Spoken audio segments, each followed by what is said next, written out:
So Jesus's obedience wasn't necessarily in what he did outwardly. It was that in his heart, he was persuaded that the Father loved him with an everlasting love.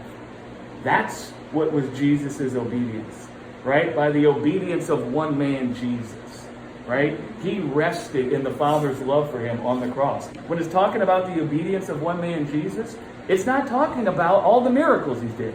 It's not talking about the demons he cast out. It's not saying that he followed all the works of the law. It's not saying he performed the works of the law. In fact, based on the carnal understanding of the law, thinking it was about performing works, Jesus violated it.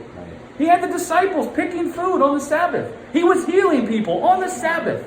He was violating the law in their eyes. Not the law in truth, their understanding of the law. Right? So the obedience of one man, Jesus, is that when the world nailed him to a tree and said, "You're not loved by God," he said, "To hell I'm not.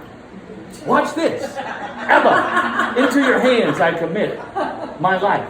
Right? And then he was raised from the dead. Why? Because the Father's heart was filled with love. Jesus knew the Father's heart was filled with love. So when the world nailed him to a tree, his heart said, "You're so loved by God, you don't have to preserve your own life. He's coming for you, man.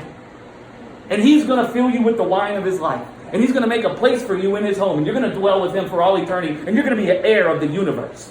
You're going to be the firstborn from the dead. The firstborn from the Father's love for mankind." Right? What was the disobedience of Adam? The disobedience of Adam was he wasn't persuaded in God's love for him. He thought he had to attain to life by his own works. He didn't see God loves me so much, he hasn't held anything back for me. He hasn't kept back part of himself, but he's actually given me all that he has and all that's in himself to me.